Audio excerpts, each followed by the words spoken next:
Okay, welcome. Good afternoon to everybody. I'm Susie Kimball from the Exedra Mediterranean Center. I just want to say thank you to everybody for joining us. It's buon pomeriggio from us here in Syracuse in Sicily, which is where we're based, but I know a lot of you are up in the morning, maybe also quite early in the morning. So thank you to all of you editors and authors and guests, everybody who's interested in joining us this afternoon. And we're now live on Facebook as well. So maybe welcome to anybody who's following us on Facebook too. This is our second online book presentation. Last month we presented Conflict Competition Agōn in Western Greece. Some of you may have seen that.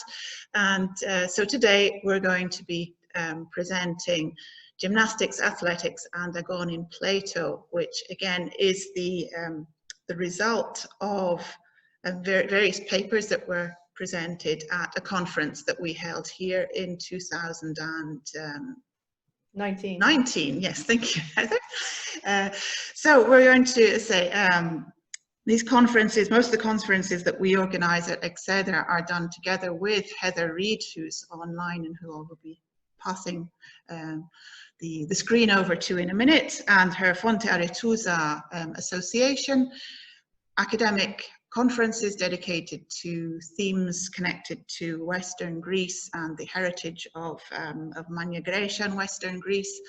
And Heather has been publishing the papers of these conferences as Parnassus Press over the last few years.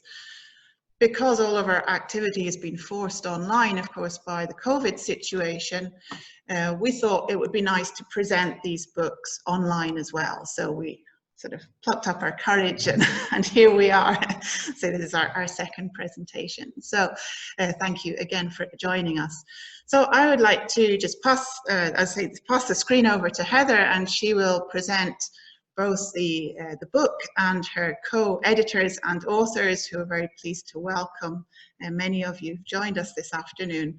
And as I say, we'll present the book, and at the end there'll be a chance for people to comment or ask any questions they would like to do. And we'll also tell you how you can get these books, how they'll be available. At the moment, available only in print, but they should be also available online. But again, Heather will tell us more about that. So thank you again to all of you, and let's enjoy the presentation of this book. So over to Heather. Thank you. Okay, thank you, Susie. As Susie said, she and I work together to promote conferences in Syracuse, which we've done for many years now. And this book is in fact kind of a hybrid of proceedings and a volume. The conference last year was on, the theme of the conference was Agōn. Always we have a particular theme, and last year's was Agōn. And in addition to the papers on Agōn, just general papers on Agōn in drama, in history, and all different aspects of Greek culture, including reception, Nietzsche, Burckhardt, things like that. We had a really nice cohort of papers on Agōn in Plato, which is something that I personally wish, because I have sort of a cottage industry in writing papers about Plato's use of athletics as moral education, and I'm very sensitive and interested in his use of athletics and competition as not just metaphor, but also in reference to his own experience as an athlete. So what I did was I decided to dedicate a volume to the theme of Agōn in Plato, and to then solicit papers from other scholars of Plato, so that we could get a really a full account. Well, a full account would probably take many volumes, but we could get a wide-ranging account of the different ways that Agōn appears in Plato, and also in reference to the metaphorical and actual relevance of athletics and gymnastics in Plato. And so that's how the book started, and we had a really good response, both with the papers that were originally presented, which is about, I'd say about half the papers, maybe 2/3 were originally presented at the conference, and then the other half were submitted later for the volume.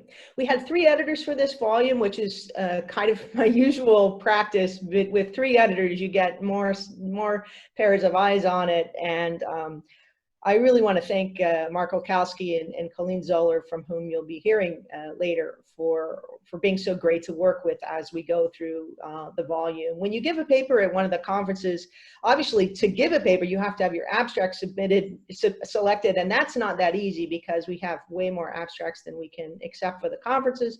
And then the papers are presented and then they're submitted. And we go through them pretty carefully, and we're not able to take them all because we want to have a volume that is useful to scholars and that focuses on a particular theme. And I really feel that that's what we've done here. I also feel that it's an important topic that's been overlooked. I have an interest in Plato. I was trained in Plato. I wrote my thesis on Plato's theory of education. And I was really interested in what he thought about sport and athletics, but I couldn't find much of anything written on it. And I remember one time just going through, this was before we had electronic search tools. I remember just going through the index in the back of my big volume of Plato and looking for words that were related to sports and athletics, and finding so many, and going back and looking at all the places in the dialogues where Plato makes references to competition or athletic metaphors and things like that. And that was in English. That was not even counting the Greek, which has a lot of athletic innuendo and competitive references that we don't even see when we just read the translations of the text. And so I've written quite a bit about this, but I was really pleased and really learned a lot from editing this book, because you can see that there are so many different aspects in which Agōn in general, but also specifically athletics and gymnastics, how much they influence the way Plato thought and the way Plato thought about philosophy.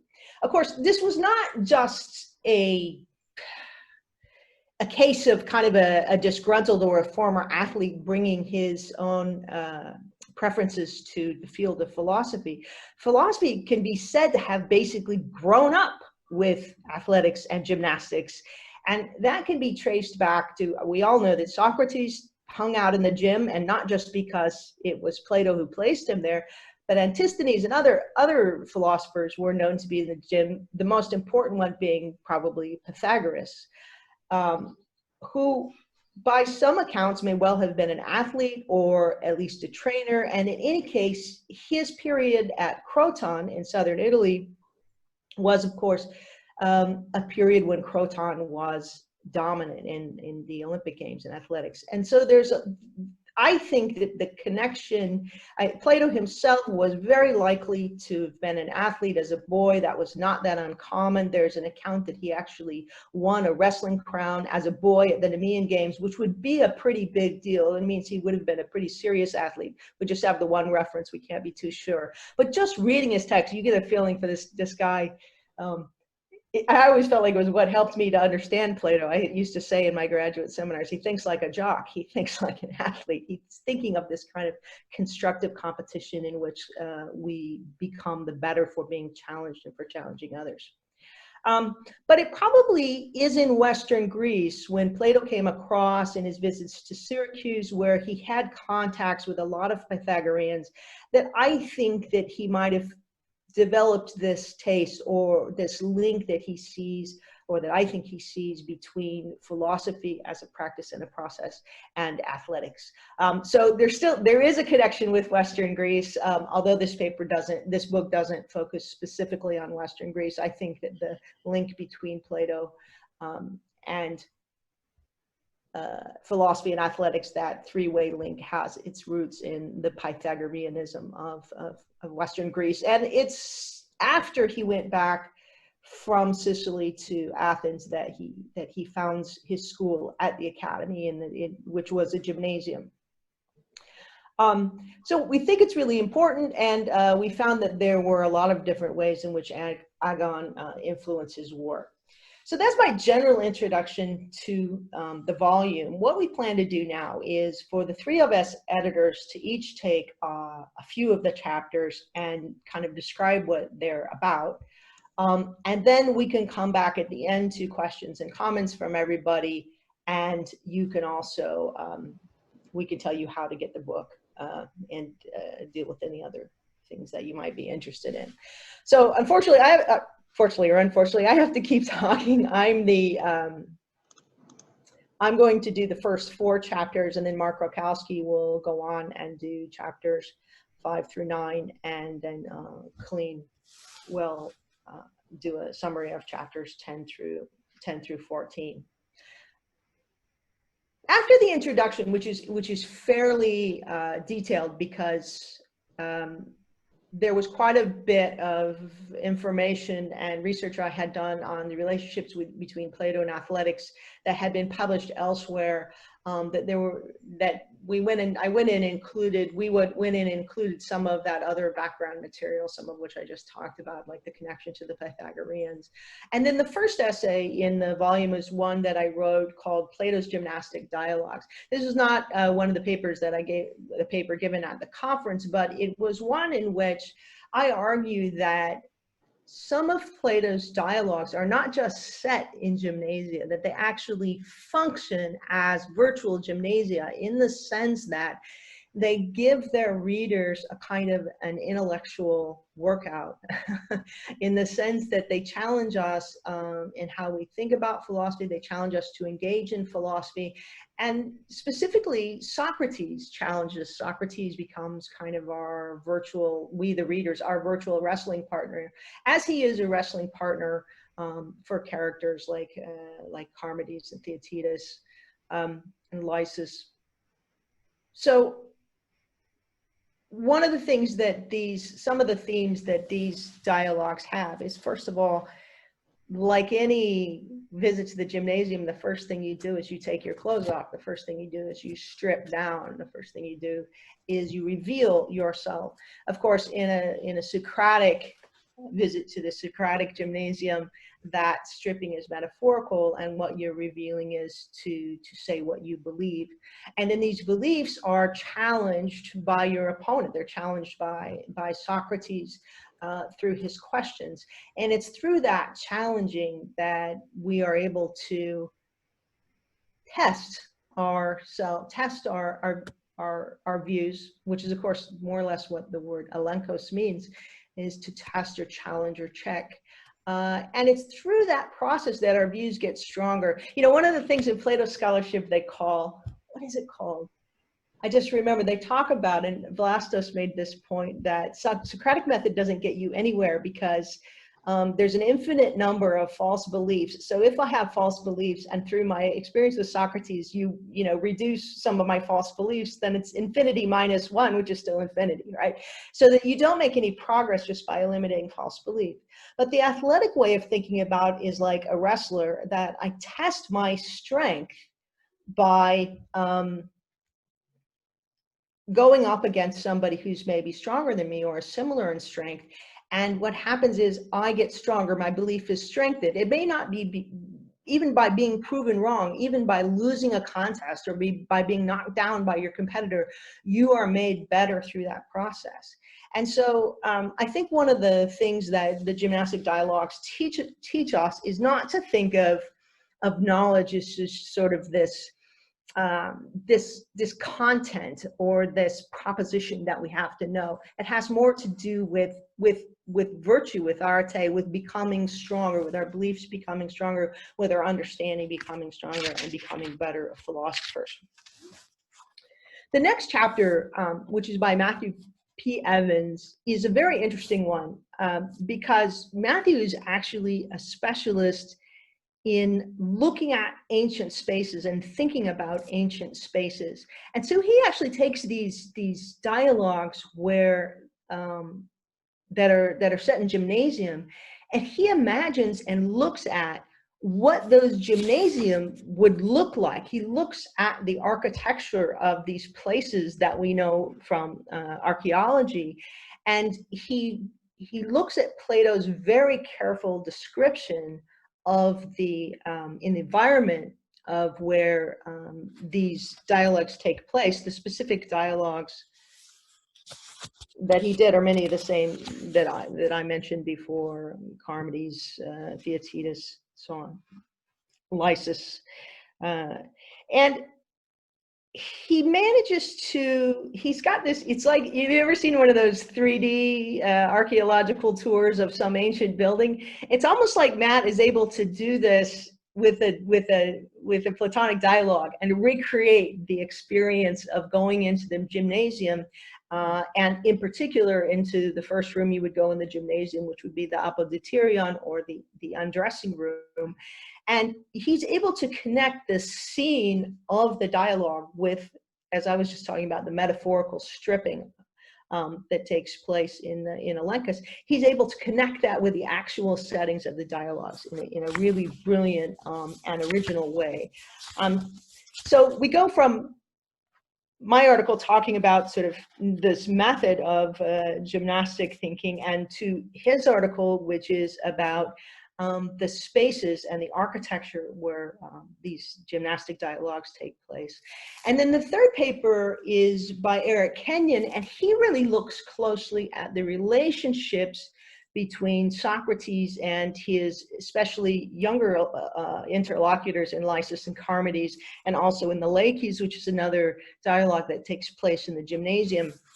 And he's able to really look at how these agonistic interactions are designed to create a care for virtue that is analogous to the care for the body that the gymnasium is associated with.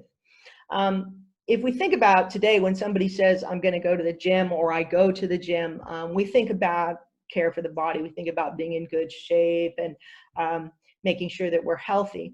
That aspect of the ancient gymnasia is there. But what Kenyon's paper shows is how, sort of in the hands of Plato and Socrates, this care for the body becomes a care for the soul. And this word care is really important. Of course, it's the word too. Sidebar, we've been working with our Greek for Philosophers clubs and looking at some of the Greek in Plato. In the Apology, you know, Meletus' name is a recalls the word for caring, and Meletus' problem is, of course, that he doesn't care about the right things. So what Kenyon's paper does is he uses some of the ideas behind what we now call the ethics of care, and he applies them to the relationship between Socrates and his interlocutors at the wrestling school.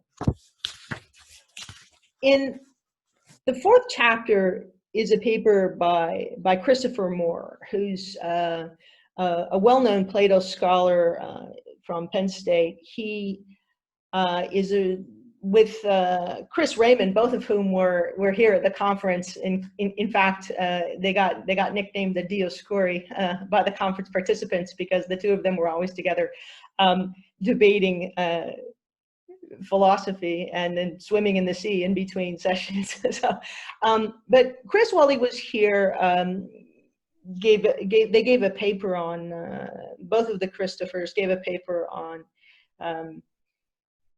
I think it was on Charmides, and they were talking about their new translation of the Charmides. But he had this other paper that he proposed for this volume that he didn't actually present at the conference, and it's about the character of Critias in the Protagoras. So it's a kind of a mixture of history and historical context, because of course Critias was a relative of Plato's, and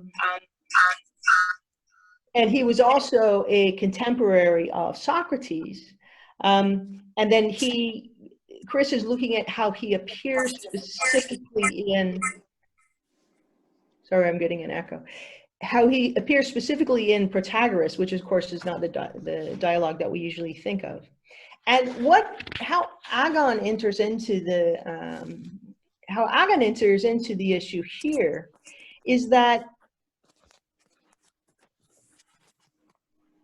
Christopher shows how Critias turns out to be a kind of ideal agonistic partner of Plato's, of Socrates, and he appears in Plato's dialogues, somewhat playing that role, being a challenger, but one who also has good ideas and brings the argument forward. So it's a really good insight into a kind of an intellectual agon that you could see going on in Plato's mind with Socrates, and also with Plato by thinking about his relative Critias. Plato is challenged to look at the other side of the issues. Of course, Critias doesn't have the same sorts of views that Plato does, but Plato uses the figure of Critias and his ideas, and maybe even the personality of the actual historical person, in order to sort of set up this idea of an agonistic approach to philosophy. The other thing I like about this article is that in it, Chris Moore actually engages agonistically with the other interpretations of Critias that are out there. So it has this effect, like I was saying about the gymnastic dialogues, of being at one time a demonstration and a discussion of Agōn, kind of philosophical and intellectual Agōn. Okay, so those are the first four chapters. I'll turn it over now to Mark and let him talk about the next ones. Thanks, Heather.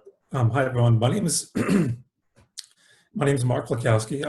As Heather mentioned, I'm one of the 3 editors on this volume, and I just wanted to begin by thanking Heather for inviting me to have a part in this project.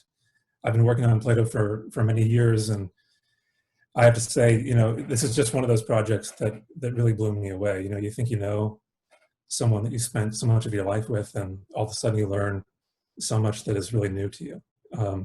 That happened in reading through these articles. So I want to thank the authors who are here as well. What has blown me away is learning just how central this concept of Agōn is to how Plato thought about his method, about the aims of philosophy, about its challenges in trying to convert Athenians to a different way of living in the context of the Athenian Empire. I was going to make a joke about how, since I was not at the conference in 2019, I'm not in a position to correctly pronounce some of the authors' names, but the virtue of the authors that I was assigned is that many of them are here, and so maybe there will be an opportunity for me to pass the torch over to some of them to summarize their own papers really briefly, if Heather and Coleen don't object to that. The first paper that I'm going to talk about is actually my own, so this one I can cover pretty quickly and easily. My paper focuses on the character of Alcibiades, and I present Alcibiades in my chapter as a symbol of the political problem in Plato's understanding of the philosophical life. So it's in Alcibiades, I argue, that you see Plato presenting this Agōn between 2 rivaling ways of life, namely politics and philosophy. And a lot of scholars have been very skeptical about Alcibiades. They think that he's an unreliable narrator. They think that he doesn't represent what philosophy is all about. But what I do is I try to show that Plato goes out of his way to underscore his significance as a witness of Alcibiades, understanding both his character and the purpose of his arguments. And yet he fails. And he fails to make the conversion to philosophy. And the idea that I present here is that this is part of Plato's counter-indictment of the city of Athens. There's been a lot of debate about whether or not the symposium is a comment on the motivations behind the trial of Socrates, and I try to make the case that he is directly related to rewriting the narrative of who really corrupted the youth of Athens. And so, despite all of Alcibiades' great insights, he fails. And he fails because the city of Athens got to him before Socrates could himself. And so, far from corrupting the youth, right, Socrates did his best to convert them to philosophy, and Alcibiades, I think, shows that the deck was stacked against Socrates. the education that Athenians received from the city itself was too much for Socrates to overcome. The second paper that I'm going to be talking about is the one by Ms. Dova, who I think is here with us. Is that correct? Yes. Yes. Would you mind telling us about your paper? No, it will be a pleasure. And if I may, I would like to take the opportunity to thank the editors, all three editors, and especially Dr. Reid, with whom I was communicating during the editorial process, for her insightful guidance, and also to submit my apologies for not being at the conference. I know I missed a great intellectual meeting, and I'm looking forward to participate to future ones. So, about my paper, my paper examines the concept of Philogymnastia within the framework of Plato's curriculum, and especially citizen training and character formation. And I take a philological approach through of all relevant texts. My analysis demonstrates, I hope, that Philogymnastia has the potential to upset the balance between gymnastike and musike in Plato's pedagogy. Nevertheless, Plato is well aware of the fact that Philogymnastia is an important component of character formation and contributes greatly to the balance between musike and gymnastike in the curriculum. So ultimately, the conclusion is that Philogymnastia can be a dangerous element in education, but at the same time, if used in moderation and encouraged properly, the love of gymnastics is definitely a helpful element in the pursuit of arete. All right, thanks very much. And the next paper that I am assigned to discuss is the one by Stamatia, who is also here, I believe. The theme of my text is the Agōn between poetry, philosophy, and poetry, which is a much debated theme in the literature. And I was motivated to write this paper because of something that was said in a conference by one of the authors that I quote in my reference, David Bouvier, that pointed that Plato, in a way, distorts the poets while making Socrates propose his restrictions on poetry. He distorts the poets. And then David Bouvier wrote a very good paper on the theme, and I was even more motivated to write. I don't know if I'm up to the task to respond to him, but I tried. And the line I took is to argue that if Plato distorted the poets in presenting Socrates' restrictions, Plato was careful enough to show that before, Glaucon and Adeimantus also distorted the poets. They made a very unfavorable rewriting and appropriation of poetry to sustain their point. And so I think it is implicit that Plato is presenting one of the reasons for the restrictions he will present later. I think an implicit reason is that poetry is liable to distortion, appropriation that is done in the interest of someone who wants to better defend their choices or their way of life. That's what I think Glaucon and Adeimantus does. And I think it can't pass unnoticed that Plato very skillfully introduced this prior distortion and appropriation of poetry before Socrates' restrictions. that's the point. Great, thank you.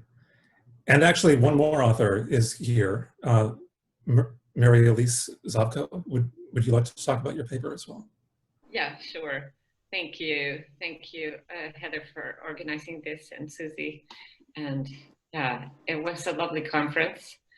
And what interested me in my paper was this intellectual athletics that we see in the symposium, and see also in Elenchus in the early dialogues, and actually in all of Plato's dialogues, there's a kind of competition going on. But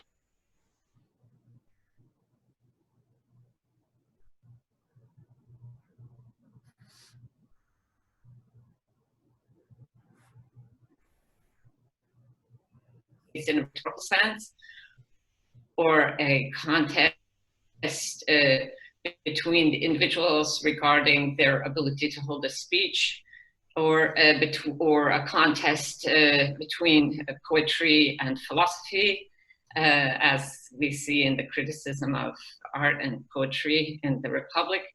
But here I think we have a very complex situation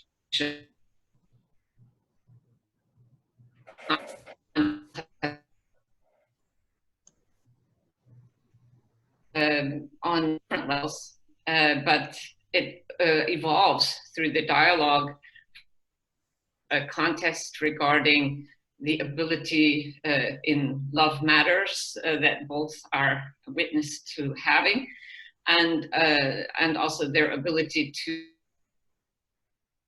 the Athenian people, citizens, first is in a large audience like Agathon, and Socrates in a smaller circle. And then it progresses from that to this decision not to have a drinking contest, but to have a contest of speeches on love. And then from there, it evolves into a contest between different ideals of love. So as we see in each of the speeches, the participants in the symposium are trying to speak beautifully in praise of love. And their speeches are supposedly going to be judged on that basis. But at the same time, there's a question of the real content of what they're saying. So I think that here, in the end, what we have is a new ideal of love, taking actually priority over the many loves. So it's not just human love versus divine love, but it's actually the many loves that humans have, starting with their desire for the good, for the sake of happiness. They need to be transformed by way of the care for the soul that Heather mentioned, and the testing of our beliefs that Heather also mentioned, where actually reason then ends up having the proper governance of the soul, not being the only function of the human soul, but educating the rest of the soul to the proper position of our loves in relation to what it means to really be human. So that's more or less what the whole text taught me, the whole topic taught me, basically, in the process of working through it. And what I found really fascinating is that Diotima is the one who actually wins the contest. And Alcibiades at the end, by his speech, which seems to disrupt the whole drinking party or speech party, actually also confirms again this ideal of love that Diotima presented by showing us Socrates' real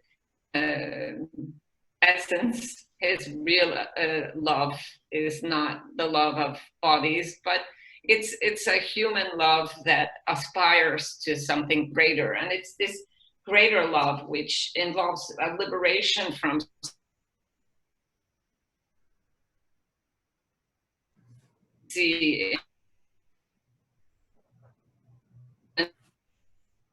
the Republic, that's a figure of complete servitude to emotions and desire that ends up leading to one's own self-destruction. And instead of that, striving for this reasonable, I would say, ordering of loves is being presented here as the victor of the contest. So that would be more or less my summary.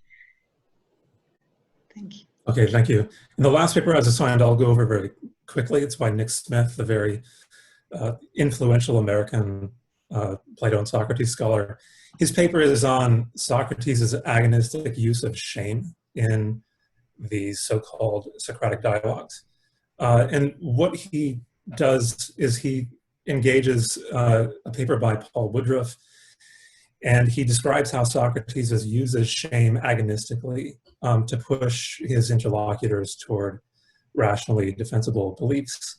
And he considers in response to the potential problem that this would undermine our understanding of Socrates' views about virtue and human motivation in these early dialogues. And he argues that this agonistic use of shame is actually entirely compatible with the view widely known as Socratic intellectualism.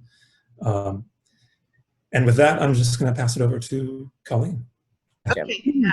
I'd just like to say thank you both to Mark and to Heather for, it's just wonderful to work with you guys. And Heather was an excellent captain to our team, just doing such fine work at every stage of the project. So thank you so much for inviting me to be a part of it.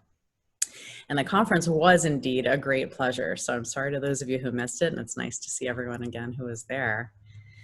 The first paper I'm going to talk about is Jure Zovko's Agōn as constituent of the Socratic Elenchus. And I'm going to just describe it quickly. And Jure, if you'd like to jump in right after and add anything quickly, that would be fine.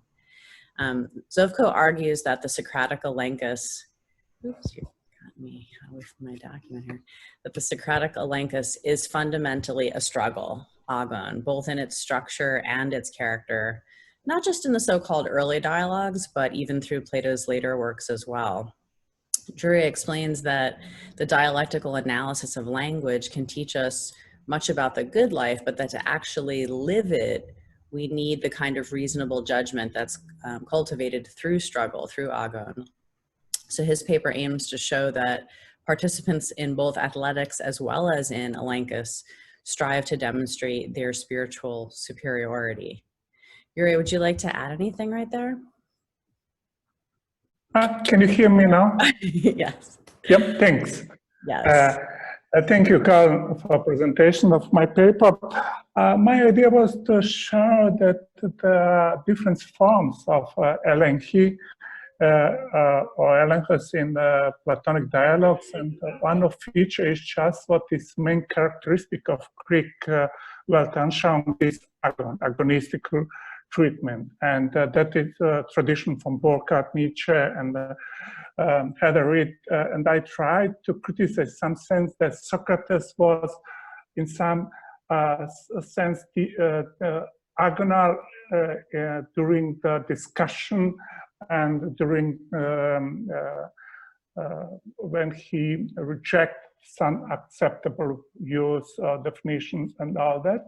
But the other aspect what I wanted to emphasize was this Kantian model of judgment that we consider always the concrete case regarding of morality in the view of ideas and unacceptable definition and word of view would be rejected and form of elements.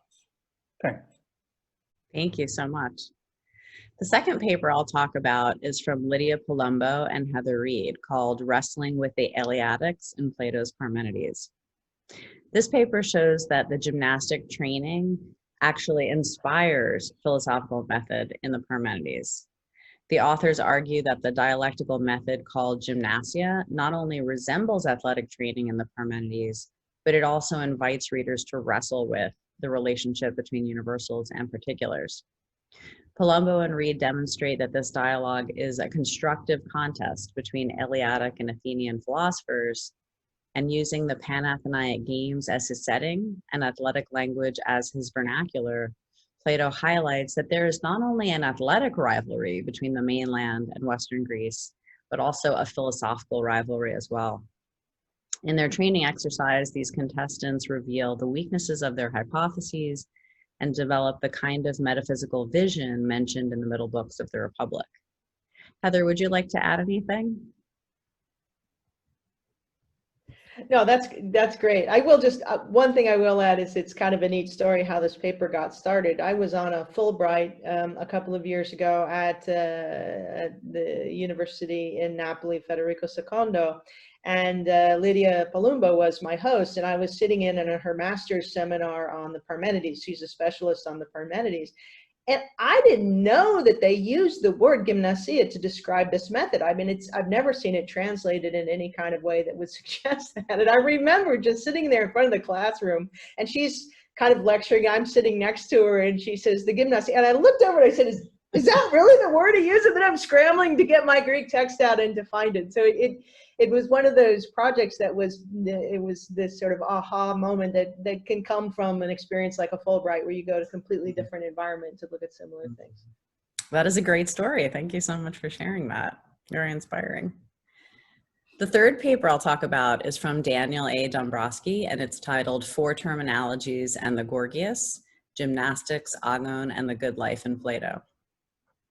This article analyzes the four terminologies in the Gorgias, which are, just to refresh our memories, that cosmetics is to gymnastics as baking is to medicine, and the same relationship applies in saying sophistry is to legislation as oratory is to justice. Dombrowski concludes from his study that the athletic life and the intellectual life amount to pretty much the same thing in Platonic philosophy, that physical and intellectual excellence is fused in Plato's thought, which is a really important idea. And the key distinction for him in both areas is between the flattering arts, which just seek for pleasure, and those like athletic training and philosophy that seek for the good. The health of the body and the health of the soul are not contradictories here, but instead are mutually reinforcing correlatives, which is again a really important idea, because I think so many people get that wrong and see the soul and the body as at odds in Plato. Dombrowski concludes with a timely reflection on the challenge of discerning flattery from fact in our era, specifically in the age of the pandemic, where he ends with a brief reflection on the example of what a chronicle title referred to as, quote, Giorgio Agamben's coronavirus cluelessness. So there's an interesting timely meditation there. The fourth of these papers is from Lee M.J. Colson, titled The Agones of Platonic Philosophy, Seeking Victory Without Triumph. Colson's paper examines Plato's agonistic struggle against the conventional Athenian agonism. There's an interesting irony there. He contrasts the agonism inherent in the sophistic practice of heuristic with that of the Platonic practice of dialectic. And he claims that heuristic aims arrogantly at triumph itself, while dialectic aims at a noble victory that's improving the contestant themselves. Colson develops the notion that the pursuit of noble victory precludes the quest for mere triumph. And what's more, Lee explores the contemporary application of this value set in the struggles, the twin struggles of what he calls academic managerialism and populist incipience. So that's an interesting one. The final paper I'll talk about is my own. It's called Plato's Rejection of the Logic of Domination. And in it, I try to emphasize that Plato is a peace pursuer rather than a warmonger, even though a lot of scholars, especially of the feminist scholar variety, have gotten that wrong about Plato, thinking that he is some kind of warmonger. He does have an agonism that's central to his thought, of course, as all the other papers have shown, but it does not imply what 20th century philosophers have called a logic of domination, which is the mentality that domination and subjection are inevitable, natural, and justifiable. So my paper pursues two main avenues of evidence. The first is exploring Plato's rejection of the planectic approach that comes with interlocutors like Thrasymachus and Callicles. And the second avenue for me was analyzing Plato's promotion of a meritocratic political hierarchy. So I think some people have taken both those planectic interlocutors as well as that political hierarchy as indications that Plato is using a vision of leadership that's very much a winner-take-all concept. So I try to point to evidence from the Gorgias, Republic, and the Laws to show that really consistently at every turn throughout the corpus, Plato has his main interlocutor, usually Socrates, but of course the Athenian and the Laws. He has them reject the view that might makes right, and that those with greater physical strength ought to subjugate those with less physical strength. And all of that textual evidence comes together to make clear that Plato's conception of leadership is aimed instead not at domination, but rather at fostering goodness, specifically harmony and peace for all. And that is certainly quite the opposite of domination. So I think I'll end by saying just that our understanding of this aspect of Plato's political philosophy really enhances our understanding of Agōn itself and his thought. So thank you all so much for your attention to these chapters. I think the last ones are very interesting, and I hope you'll enjoy them when you read our volume. And thank you so much for being with us today. Let me throw things back over to Heather. Okay, great. Thanks to everybody for tuning in. There are there's at least one author here, Erik Kenyon, who I reviewed his book, but he's kind of busy teaching. He's actually teaching right now, so he's not going to be able to speak on it directly. But I will just say two things before we open up to anybody who has questions or comments. When we do these volumes, I try to make them a little different than the standard proceedings in that we do indexes, and I want to draw attention because they're a lot of work. And we do have an index in this volume that has all of the different Platonic dialogues and where they're cited in the text. So if you're interested in particular dialogue, you can go to the index and find where the authors talk about it. And we also have an index of important Greek terms, because as we've already seen in our discussion, a lot of times you might not realize that a Greek term is being used in a different way, in a different context, and things like that. There's also a general index. And so I think it's a really useful volume. It is, it's available in print now. It is also available now in Kindle on Amazon for, I think it's only $10 if you want the Kindle version. All of our books with Parnassus Press are eventually open access, free access worldwide on JSTOR. And it takes a little while for that to get ready, but by the end of the year, it will be open access. But in order to fund the stuff that we do, if you could recommend it to your library or other people, the book is, like I said, available on Amazon. You can also buy it directly from Parnassus Press, which is accessible through the Fonte Aretusa website. So with that, can we open it up? Did anybody have any more comments or questions that they wanted to bring up before we close?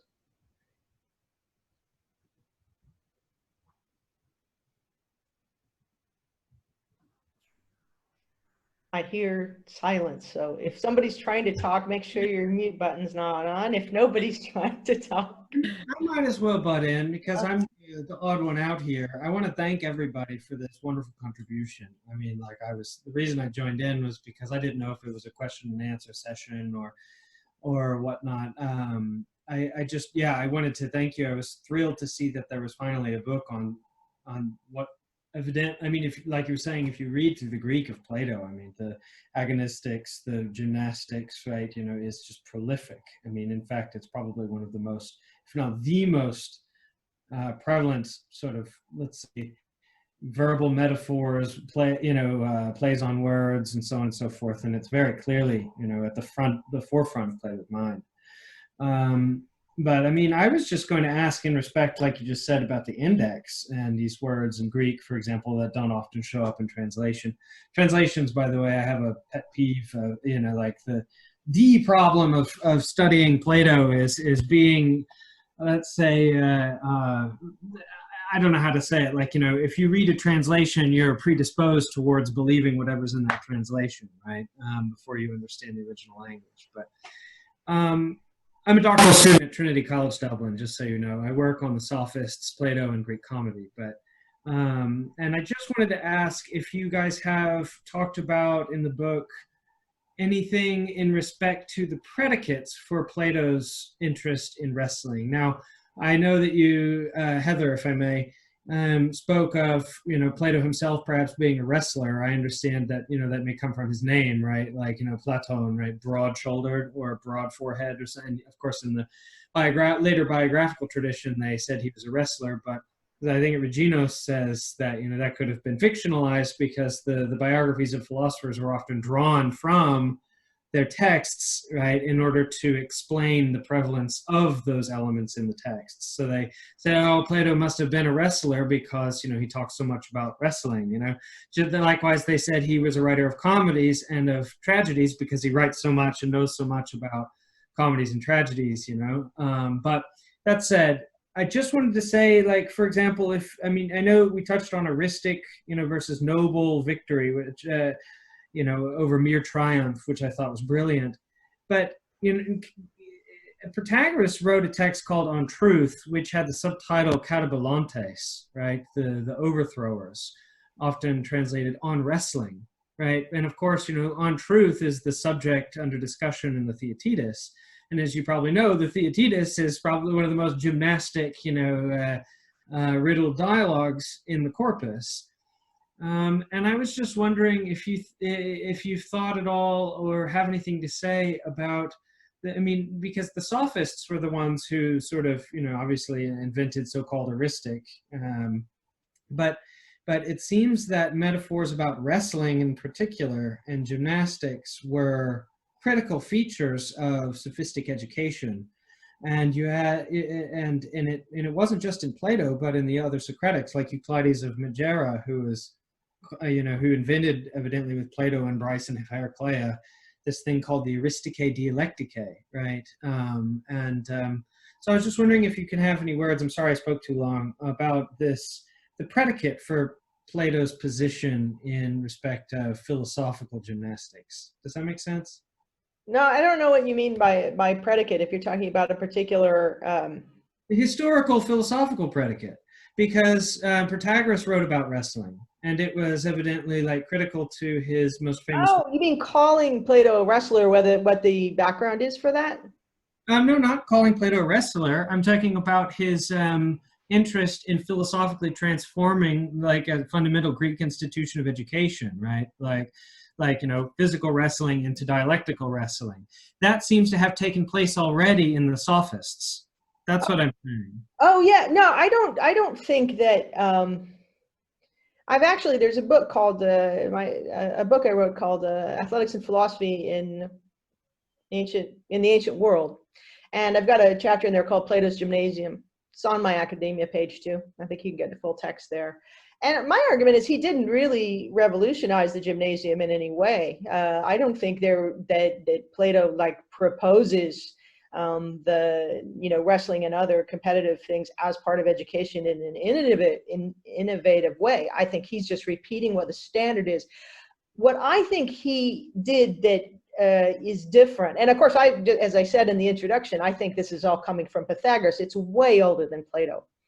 But I think what he did is he tried to twist these things around so that they would be cultivating arete in the soul, that we would be thinking of arete as a more psychological hexis, and that this hexis is trained through these parallel activities. I actually would argue that he thinks in the actual physical activity of, I even hate to say physical activity, in the movement activity of wrestling or running or these other kind of contests that he proposes, that he actually considers those contests also to be training for the soul, because the soul moves the body. So if I do an intentional movement of my body, and here I always think of in martial arts, you do these forms where you go through these particular motions in order to get them ingrained in your body-mind complex. So I don't think that it's particular to him, and I don't think it really matters if he really won a crown at the Nemean Games or not. It's possible he wasn't an athlete at all, but he's going to school and he is doing philosophy in a place where people are wrestling and working out in other ways. So it seems normal and natural that these things should be associated. I think what's unnormal or a little strange and surprising, and also with the sophists, I'm not excluding the sophists here. What I think is unnatural is that modern scholars would just like, you know, gloss over it and pay no attention to it. And as you said, especially when you read the Greek, we have a Greek for Philosophers reading group where we're reading the Ion right now, and there's all kinds of language about competition, and it's embedded in there. So mostly I think it's nothing particular to Plato, although he does have a particular perspective on it. Does that sort of get at what you were? Yes, sure. Thank you very much. Yeah, I just wanted to drop that in and get some feedback, so I appreciate that. Thank you.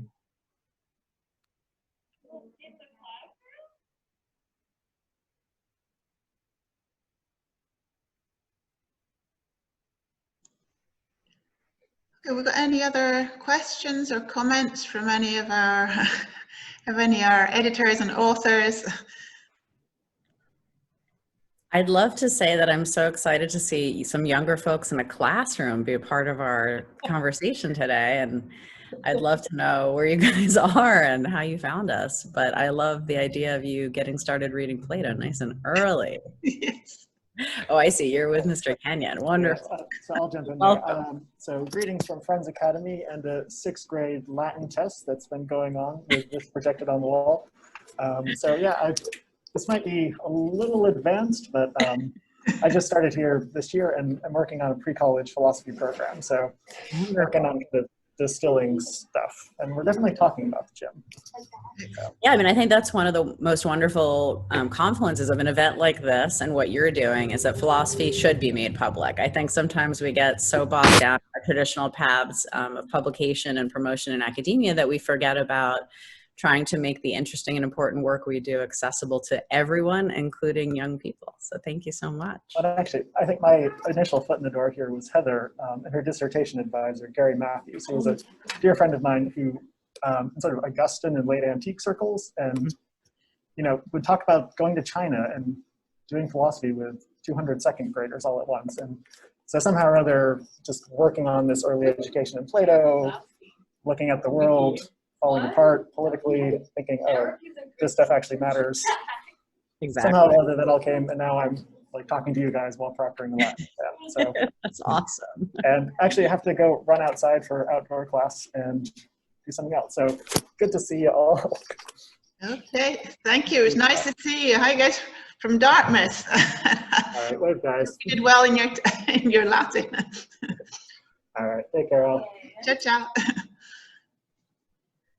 Okay. Okay. Okay, thank you. Any other comments or questions for our authors? Bye-bye. Bye.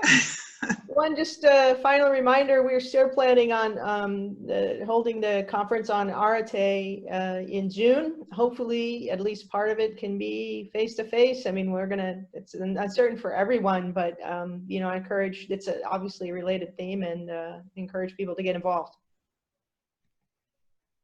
Yes. And we hope we're just going into a new anti-COVID restrictions from today. So it'll be another few tough months. But we hope very much that by June, everything will be, if not finished, at least under control, because at the moment it's all very, very unclear. But anyway, we have to have something to look forward to, and the Fonte Aretusa conference is always one of those events in the year that we do look forward to. So we hope very much that we can hold it next June, and that all of you, or some of you at least, will be able to join us for that. So I think we can call it a day and say thank you again, therefore, to all of you authors, editors, and participants, and thank you for joining. And you know where to get the book now. And we'll be putting the recording up in a couple of weeks. So if you want to go back and reference anything, or share the recording with people who might be interested in the book, so they get a little taste of what's in it, then it'll be on our YouTube channel in a few days' time. So thank you once again, and hope to see you either online for another online opportunity or in the flesh next year here in Siracusa. So goodbye to all of you. Thank you.